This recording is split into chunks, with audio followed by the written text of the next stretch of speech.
Hello,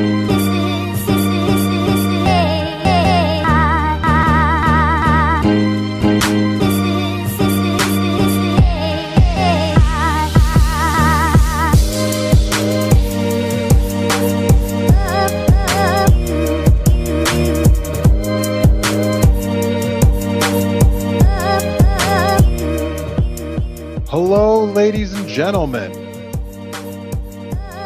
I am the host of Independent Thought. My name is Desmond Price. No matter where you are in the world, I want to thank you for giving me a few minutes of your day to hear my thoughts.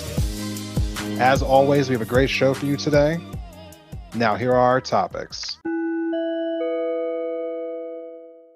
Hello, everyone. Welcome to another episode of Independent Thought. My name is Desmond Price. For those of you who are longtime listeners, I usually have a really nationally based conversation when it comes to politics. But as I've told a lot of you, I am a resident of Missoula, Montana. So with that being said, today's episode is focused more on the local politics of the Missoula community.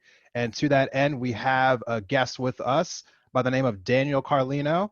Daniel was actually the first official guest of the Independent Thought podcast a year ago today. If you're interested in listening to that episode, go check that out back from my second season, self-titled Daniel Carlino. Daniel, welcome back to Independent Thought. Thanks for joining us today. Yeah, thanks for having me back, Desmond. I'm honored to have been the first guest on here. It feels really good. Yeah. You know, at the time, I wasn't really even sure if I was going to be having guests on the podcast, but I feel like we got connected somehow. I forget exactly if I reached out to you first or you reached out to me, but you were on to talk about your campaign at that time. So yeah, just thank you again for coming on to the podcast. Now, for the purposes of today's episode, you are here because you are running for office in Missoula. Tell everyone what office you are running for. Right. Yeah, I'm running for city council here in Missoula in Ward 3, which is the University District here at University of Montana and the riverfront area and our slant streets. Okay. And, you know, like before we dive into all the questions about, you know, what exactly you're running on and, you know, who you're running against, I thought it would be good just for everyone who is listening to kind of get to know you a little bit better. So we're going to start off with some personal questions. Sounds great. Yeah. So, you know, when you're not, you know, working or running for your campaign, like what kind of activities do you do here in the community here in Missoula? Well, I'm really passionate about working on different campaigns with activist groups in Missoula. I helped start the Sunrise Movement here, where we work to stop climate change, and we organize like protests and like big community events and things. So I have really been enjoying doing that, but really anything that gets me outside, I love. And you know, it finally hit spring here in Montana after a long winter. So I'm happy like to be out hiking and biking and, you know, getting to snowboard this past winter, and really just anything outside, you know, really gets my blood boiling and gets me excited. So, you know, I love just having our river through our town and just being surrounded by mountains. Yeah, you know, I mean, for those who are not familiar with Montana, well, Missoula particularly is like outdoor Candyland. I mean, there is so many things to do in this community. For those of you who have never been here before, definitely, you know, you should come by and check out our community at some point in time. So, you know, besides activities that you do here in the community, where are some of your favorite places to eat in Missoula? Favorite places to eat? I really am into different ethnic foods. You know, we have at least a few here in Missoula, but I've been really liking Missoula lately, which is a nice Indian restaurant downtown. And then I've really been liking all the food trucks. You know, we've got different like Arabian foods and there's a chicken truck and different things like that.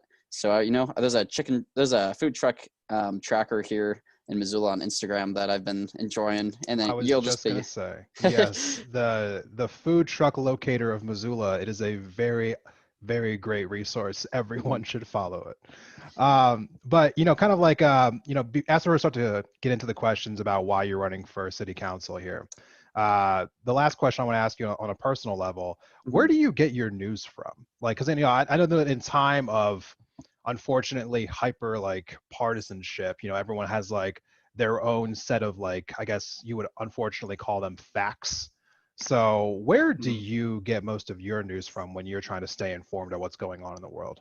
Yeah, the news is so tricky nowadays. You never know like what money or what people are behind each news sources. So I try to be very skeptical, but I mostly try and listen to and watch like grassroots funded news sources that don't have big money behind them. So I like YouTube shows like Rising on the Hill that I know you also like, Desmond, and The Rational National on YouTube, and other things that really just kind of dive into some of the corruption in politics and just kind of are on the side of everyday people.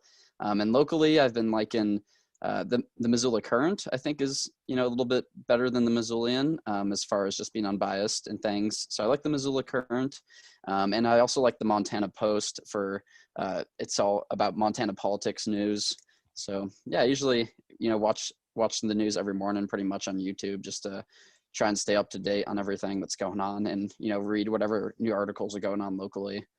Yeah, no, those are some of the great places to get news from, by the way. I can't stress that enough. In fact, for those who've been listening to me for a while, I have on multiple occasions told everyone that I think my favorite show is Rising on the Hill as well, with Crystal and Sagar. I feel like their their show is my just number one source of news. I feel like it's Mm-hmm. just broken down incredibly well. Um, and also, the Rational National, great place to find news. I actually just used a clip from, David Dole's show on my most recent episode. But with all that being said, let's get right down to it. You are here because you are running for city council. So Mm-hmm. the most important thing that I want to ask you is why are you running for city council? Like, what was the motivation for you to say, okay, I need to run for city council? Yeah, well, I think there's the main motivation has been just watching all the hurt and with the economic crisis that's going on caused by this pandemic, and just really all the crises that were facing us before that have just been exasperated after the pandemic. So in Missoula, we've got a housing crisis where we're not sure if we can find our next place to rent, and there's uh, people are being bought out of their homes for Airbnbs and not being able to afford housing, and that's a big issue for me. And then as well as just wanted to take action on the climate crisis at the scale that we need to in the time that we have.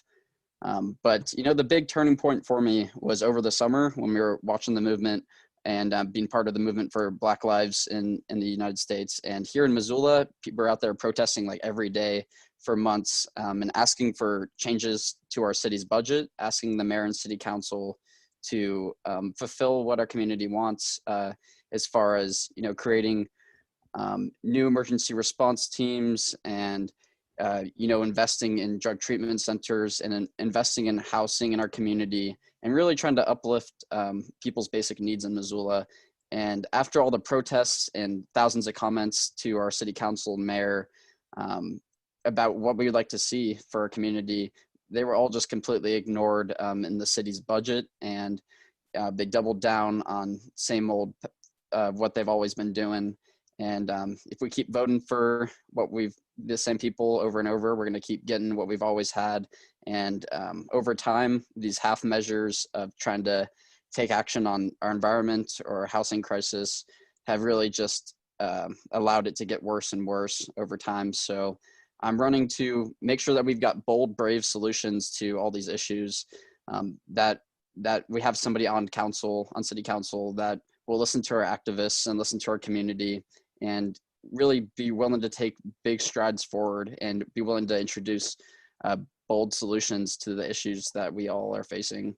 So I really just want to be an extension of our activist community on there. And whenever people are speaking out for change in our community, I want to be on there, not just to vote, but to introduce like bold solutions to these problems and, fulfill what our community is asking for. Yeah, absolutely. And that is a really just, like great points that you were just hitting on just now. I I like a lot of people, like understand certain terms that are, thrown around when we're talking about politics, city council, mayor's office, so on and so forth. And I'm sure that we all have like a loose, like idea of what exactly these bodies do. But I know that Mhm. me personally, and I know quite a few other people I've talked to this about, sometimes the specifics aren't really known. So could you tell me specifically, what does the city council actually have authority over? Like, what do you have the power to control in our community if you were to be elected? And what do the current occupants have control over? Right. Yeah. In Missoula, the city council gets to create our local laws, which are city ordinances. This could go from anything to changing the way that we're zoning our housing to putting a law in that will, further protect our rivers and protect our environment. So laws, and then they also get to make amendments and help the mayor's office make the city budget, which is about $200 million a year. And that shows the budget is really just all of the tax money put together, and it should show what our community wants. It should show our priorities for our community. So local laws, budget, and then also approving developments. If there's going to be a request for a big hotel to be built downtown or anywhere in land that the city owns, that's going to need the city council's approval. So we've got our city ordinances, our city budget, and then approving developments are the three main duties of the city council. Okay, okay. So thank you for explaining that because I sometimes I know like personally like I don't want to feel like stupid asking that question, but it's Oh, like sure. Yeah. like I think some of these just like minute details which are very important are some of the things Mhm. that we just don't know. We don't always know exactly what we're voting for. Right. When this comes to up when this comes up rather. So let me just get to the question that I feel like is the most important one to ask anyone running for for any kind of office in our town right now. The housing crisis that is dominating everyone's train of thought. Um, when I reached out and asked other people here in the community about the fact that I was going to be having a local politicians on to my podcast, every single person asked me if I would bring up this issue. So, I could imagine it's affecting all of us, yeah, especially you and I as renters. And yeah, it's not a problem that anybody could escape. It's just one of our basic needs. So right. It really is. And as rent keeps going up and wages are kind of staying the same, the number one question is obviously, you know, what would you do specifically if you were on the city council? What would you do to address the housing crisis? yeah, well, we can't just build our way out of this problem by approving more and more housing without having regulations in place that ensure that we're going to have affordable housing and housing that people feel secure at and can't be kicked out of their homes at any moment. So we need more regulations as well as while we're building more housing in Missoula. And the big thing that I'm pushing for is inclusionary zoning in Missoula. And basically, and it just inclusionary zoning would require all new housing developments to have at least I'm proposing 30% of all new housing developments to be set aside for affordable for low income Missoulians.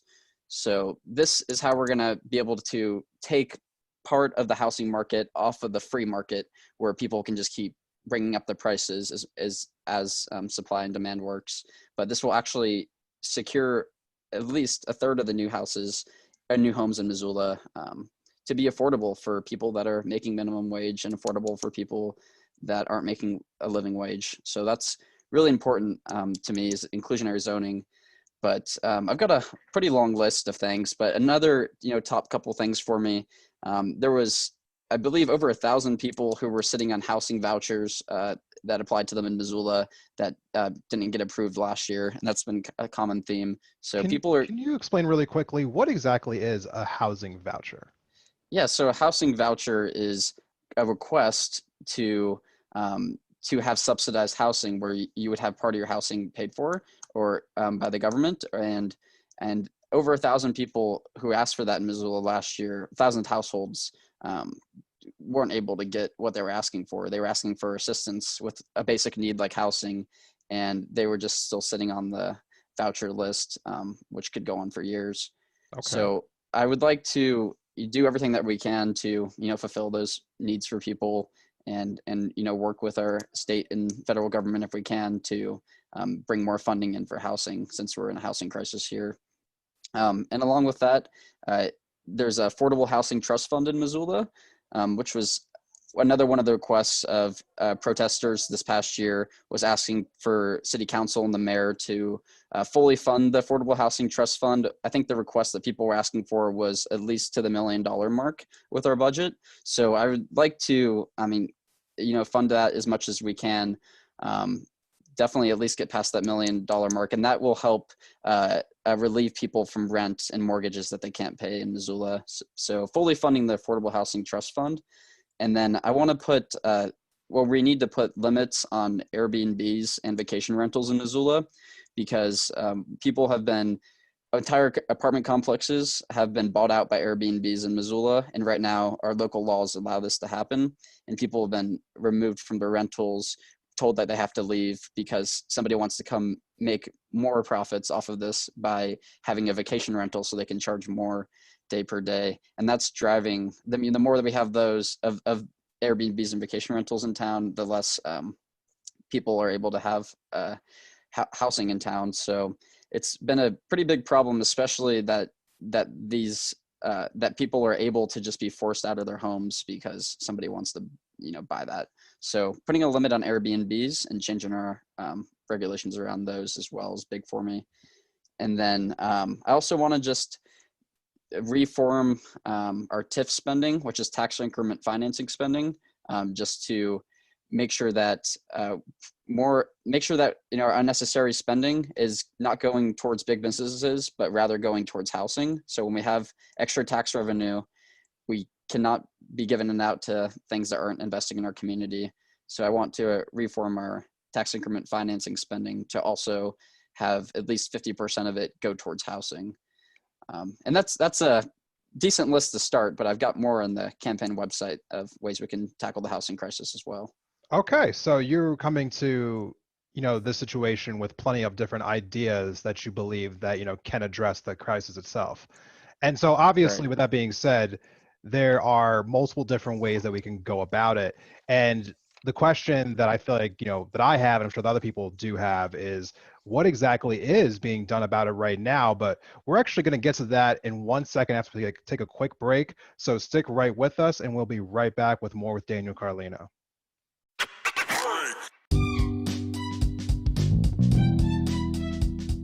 Hey, Indie Thought listeners. Has this past year helped you rediscover your creative and crafty side? Well, then you're going to love our sponsor for today's episode. Bathing Beauty's Beads is a full-service bead shop in the heart of downtown Missoula. Whether it's seed beads, semi-precious stones, vintage beads, or just materials to make a project, they have something for every person and every price range. Not from Missoula? Don't worry. They have an extensive online store and they will ship directly to you. Whether you're a beginner or a pro, they'll welcome you and help you make your next project a reality. You can find them online at Bathing Beauty's Beads on Instagram and Facebook, or at bathingbeautiesbeads.com. And don't forget to use offer code INDEPENDENTTHOUGHT at checkout to save 15% on your order.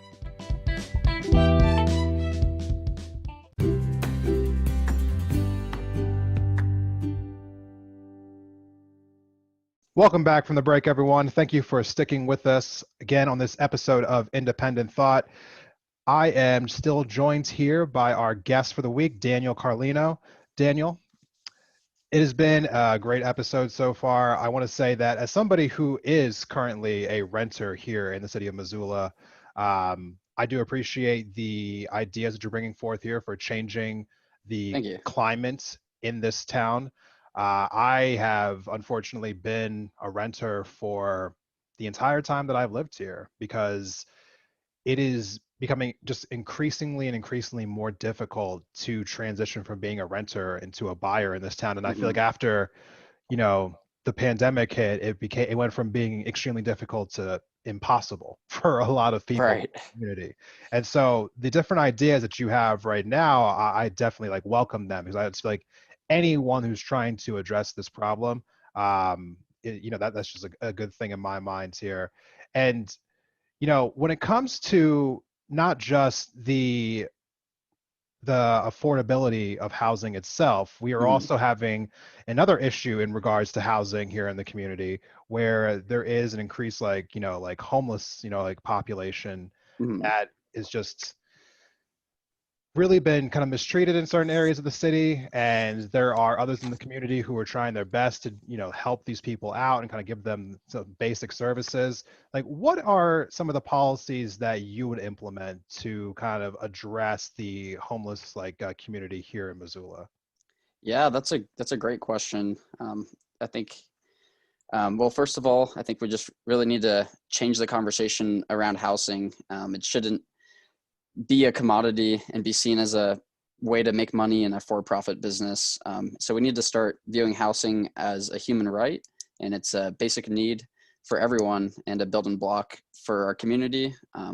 When everyone has housing, our whole community will do much better. And I guess first with addressing homelessness in Missoula, I just want to say that we need to um, take on this issue with as much compassion as we can and empathy, like putting yourself in those people's shoes. Like these are our neighbors and Missoula is their home, but right now, many more people are experiencing homelessness in Missoula, and it's something that we can definitely address through policy. Um, so Yeah. Oh, I'm sorry. So you were saying before that one of the ways that you wanted to address homelessness was through TIF funding, which you just, talked about in our last segment. Could you just tell me specifically how exactly, like what exactly again is TIF funding and how would that help the homeless community here in Missoula? Yeah, so tax increment financing is TIF is funding that is comes from property taxes, and it's used to redevelop areas that the city considers blighted, is what it says. So areas that they think need economic stimulus, like economic boost, and they use TIF funding to typically pay for renovations for big businesses in town, like lately they gave a few million to Stockman Bank here in Missoula to be built, and a few million to Starbucks and other big businesses like that. And it's just been really disappointing because that's millions and millions of dollars each year that could be used to help fund housing, to help give people in our community that don't have homes safe, secure home. And I think that's what we need to be doing with our TIF funding, at least as much as we can, rather than giving it out to any more businesses in town, especially big chain businesses like a bank or Starbucks. It's a little has been ridiculous in the past. So we need to get our priorities straight and start taking care of our community members. No, I understand exactly where you're coming from. And, the real question, when you're talking about someone who's running for a political office, like as we're going through kind of like some of these issues that you're running on here, is why choose, like you over your opponent, right? Like, so we're going to get to that here in a second, where I want to ask you how exactly you differ from the person you're running against. But, before we get to that, you were talking before about, some issues that you had with the budget that was implemented, this past year. You were saying that the people of Missoula were trying to speak about some of the things they were upset about in the budget and how it wasn't addressing some of the issues that people were chiefly concerned about. Can you just tell me specifically what were some of the issues that you had with the budget here in Missoula that was passed, and what wasn't in it that you thought should have been?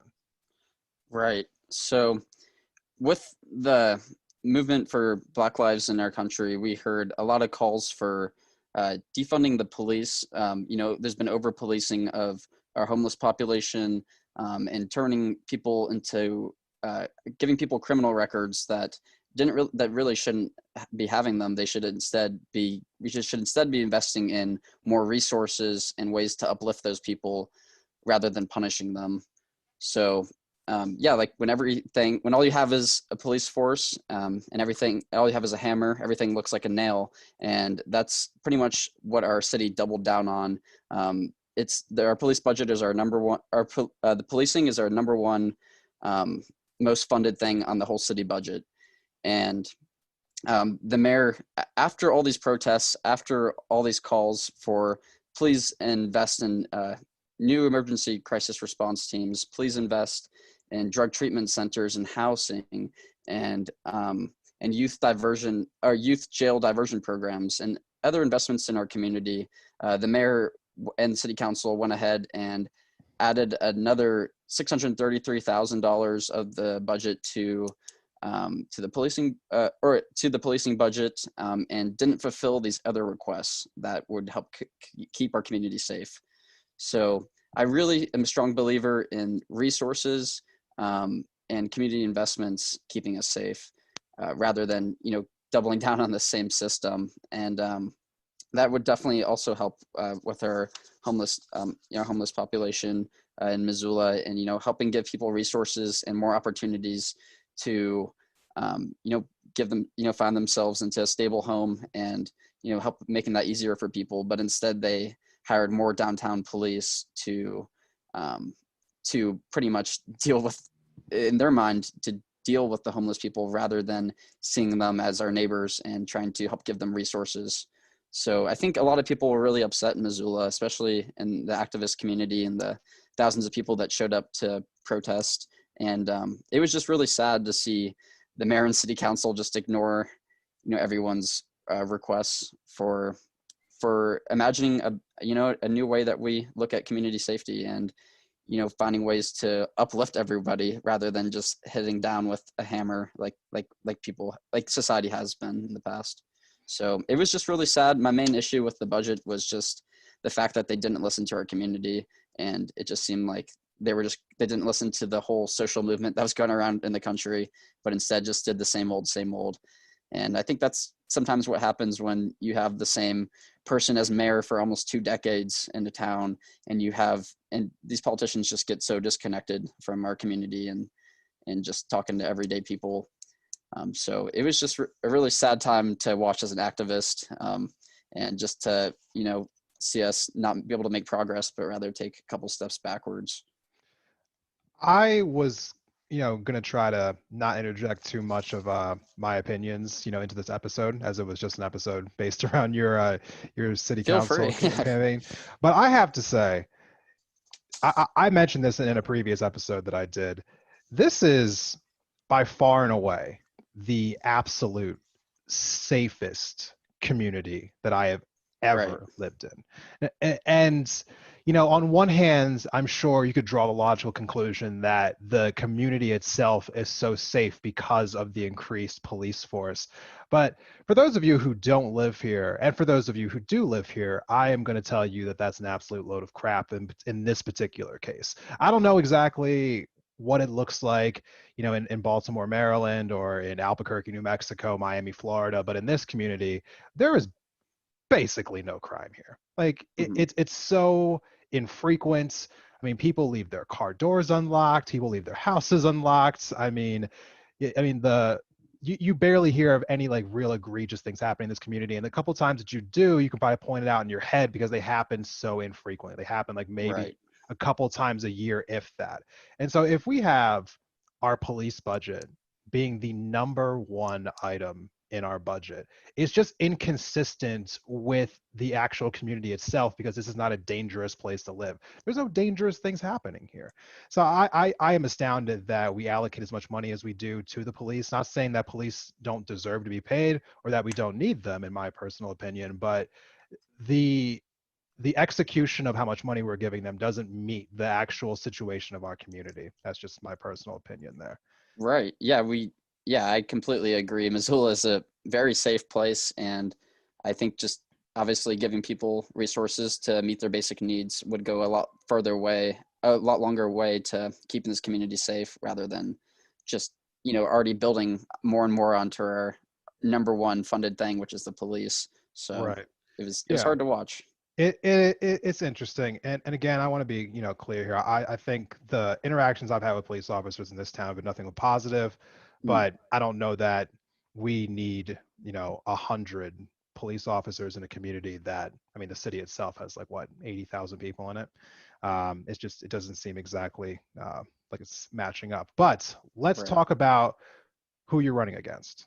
Sure. You are running in Ward 3, as you said, against, I believe the candidate's name is, or the current city council person's name is Heather Harp. Right. Yeah. Heather Harp has been on there for, this is what's her first term on city council. So she's been on there for the past 4 years now. Okay. So, I think what people want to know, like when we're going to fill out our ballots, like I feel like a lot of times, especially in these local races, we don't have enough information about who we're actually voting for or who we're voting against, especially when it comes to the local level, because there's just not enough information out there about local politicians. So again, thank you for coming on to this podcast. 'Cause I feel like you are doing a service for the community, just letting people know you as a local candidate, what you stand for and why you're running. I think we definitely need more of this in our local community so we know who's representing us on these local levels. So with that being said, when someone goes to vote for you instead of voting for her, like what should they be taking in mind here? Like how would you vote on the city council that would be different than how Heather Harp has been voting on city council? Right. It's a great question. First, if I was elected to the city council with everyone else on there, I would be the only renter on the city council. And we really need someone who's a renter on there, but not just homeowners, to understand what it's like to be a renter in Missoula and, not know where you're going to be able to live next and having to deal with all the different hurdles that renters in Missoula have. So I'd like to represent renters on the council. The things that we need to do to take action to stop our housing crisis and to help protect our environment and all these other things need really big, bold solutions. And I'm bringing all those to the table. I plan not just to be voting, but to be introducing as many city ordinances as we can to help fix up the housing crisis, to help have stronger environmental protections, and to do what our community is asking for. So I plan to really be a leader on there in introducing all the things that we need to fix up these problems. Like voting on there is typically not enough when we're not introducing new things. And I also would have spoken out against the police budget this past year. I would have spoken out saying that our community is asking for these investments into community safety, not what the mayor is saying. So I think I would be willing to listen to our community and not just the other politicians that are in the room much more than the current city council has been able to. Yeah. So do you feel like the current city council is basically just going along with whatever the mayor wants? Is that the general gist of what do you think's happening right now in our council? That's the general theme. Yeah, like for example, with the yearly budget this past year, the mayor proposes his budget, and then the city council has opportunities to make any amendments that they want, and no one had any amendments for the budget, despite the thousands of people commenting, showing up to city council meetings, writing letters, no amendments. And that was pretty disheartening to see because there's 12 city council members here and one mayor, and if they all just are going along with the mayor, then we basically just have one person, one office getting to make all the decisions for our city, and that doesn't make any sense. So I'm hoping to I think that is kind of the current theme. And I'm also hoping to be an arm on the city council, a political arm for all the activists in town and people and concerned citizens who are speaking out to actually take action for what these social movements are asking for. When our community speaks, like I think our city council needs to fulfill those demands. And even if that means introducing new, brave, bold ideas, that can't just be voting. We have a lot of issues. People are struggling. So I'd like to make as much progress as we can on there. Absolutely. And, like one of the things that I'm really interested about when it comes to the city council, something that I learned while doing this reading myself, and correct me if I'm wrong here, but is it true that the city council does not have any term limits currently? No, there's no term limits for city council or mayor here in Missoula. And we've had the mayor here for 16 years, going on 20 after coming up this year. So I would, yes, I would happily be willing to introduce term limits if I was on city council, because we can't, the longer politicians are in office, the less I think that they're involved with the community and what their heart wants, but they're more playing the political game. So I would definitely want to limit that to at least, put a limit at 2 or 3 terms, because 8 to 12 years would be plenty of time in a political office to get, things that you want done. But, having no term limits just kind of leads to more and more corruption and not being able to listen to what our community wants. Yeah, I absolutely agree with you. I mean, I was, speaking with other people in the community about this. I could not believe that we are currently in our city, that neither the mayor nor city council people have any term limits at all, like any. Like this is an absurdity. I think it's also absurdity on the national level too, that the House representatives and the Senate also do not have term limits. Right. But with that being said, I am glad that you're in favor of it, because I do feel like that is a better thing for our politics, to actually have some constantly having new ideas in there. Mm-hmm. But now that we're transitioning away from that specifically, I wanted to end this episode talking about your involvement with the local Sunrise chapter. You were telling me that you were interested in pushing for renewable energy in Missoula. Can you tell me a little bit about that? What your plans are and your involvement with the local Sunrise chapter? Yeah. Well, Sunrise Movement is a group of young people that there's about 500 different chapters or hubs around the country, and it's young people working to stop the climate crisis and pass a Green New Deal to make sure that everyone has housing and all their basic needs met, while also working to build a carbon-free economy and get nice, like, union high-paying jobs for everyone.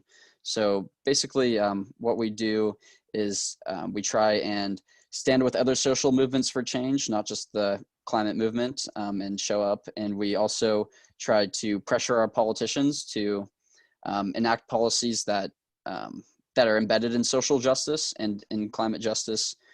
And so we're just trying to get the solutions out there to these issues that are bold and actually match up with science when we're taking on a climate crisis.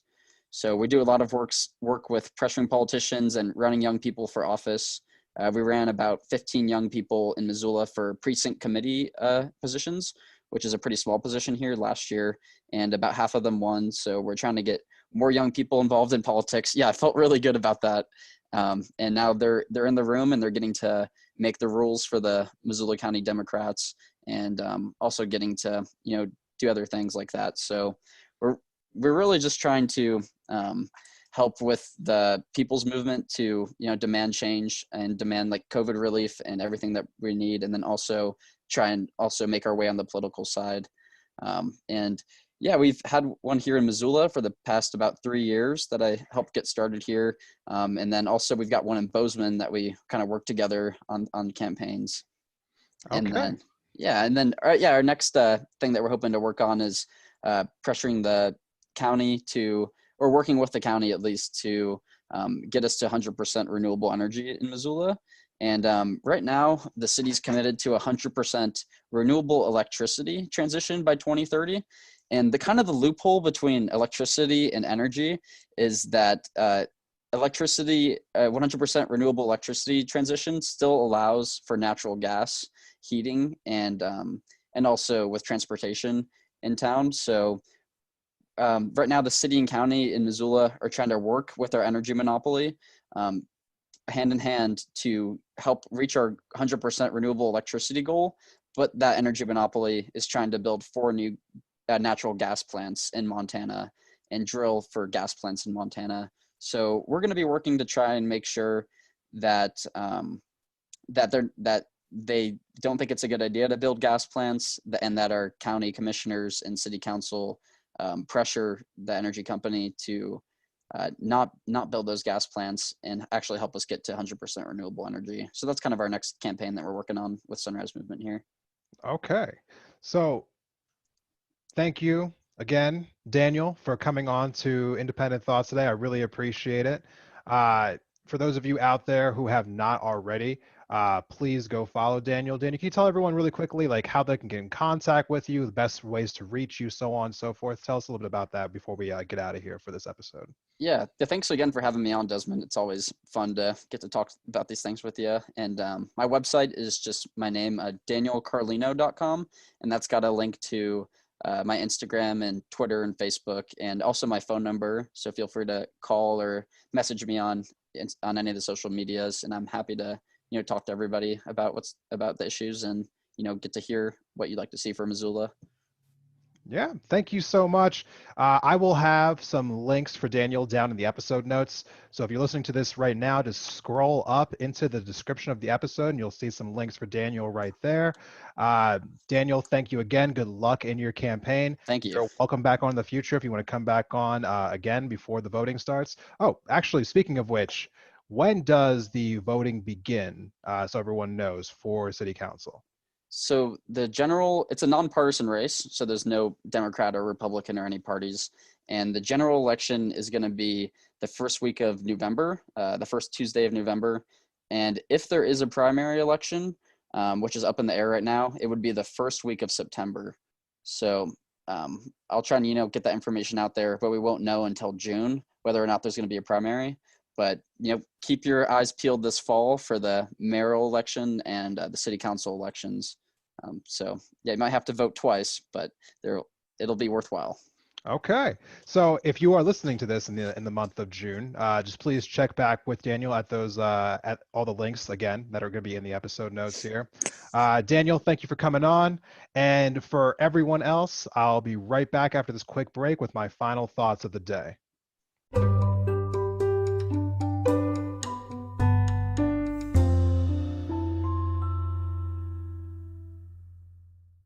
Welcome back from the break, everyone. Thank you for sticking with us through another episode of Independent Thought. As we conclude this episode today, I want to first thank all 23 members of my Patreon. Thank you so much for supporting my podcast and your consistent contributions to Independent Thought. I also want to thank the subscribers, all of you who are consistently listening every single week. You really do kind of help me stay engaged in politics. It helps me to know that so many of you are invested in this, which helps me stay invested in bringing you this podcast every single week. Now, lastly, I want to say, thank you to my guest for this episode, Daniel Carlino, who is, again, running for City Council out of Missoula this year out of Ward 3. If you are a current resident of Missoula, Montana, make sure that you are registered to vote. These local elections are coming up later on this year. There might be primaries in September, but there will definitely be a general election in November. So make sure that you are registered to vote. And if you are not sure if you're registered, there is a link down in the episode notes where you can check your current registration to make sure that you are registered at your correct address. Now, one last thing I want to say about this episode before we transition to the end here is local elections do matter, everyone. It's one of the reasons why I wanted to cover not only Daniel's episode, but Jacob Elder's episode in the previous week. We see evidence of this mounting more and more as our national laws are very important and are worth all the attention that we give them. These local laws are really what matter to us, I think, on the largest scale. And we see evidence of that happening all over the place, including with what just happened just last night as another unarmed person was gunned down in Minneapolis. These types of regulations that rein in our police departments, these, laws that are enacted and that are followed through by district attorneys, these are things that are affected by the local level. So as we are all rightly outraged by what we're seeing across this country when it comes to some of these whether it's no-knock warrants or just police brutality or just trying to figure out whether or not people are ever going to be held accountable for what's happening in this country, just remember that it is our local politicians that have the most power over these things. So when we're thinking about local elections, these are the ones that need our most attention. So thank you for listening to this episode, and thank you for being engaged with local politics as a whole. It is my goal here to bring you more local politicians in the future, and I hope that you will still be listening to Independent Thought when those come through. Now, the next thing that you can expect from Independent Thought is in the next weeks, I'll be transitioning back to the more national-based conversations. I will be having other fellow podcasters on as my guests, so make sure that you are subscribed so that you do not miss those episodes. No quotes to end this episode this week, just everyone stay active, staying engaged in the political discourse. We are stronger together.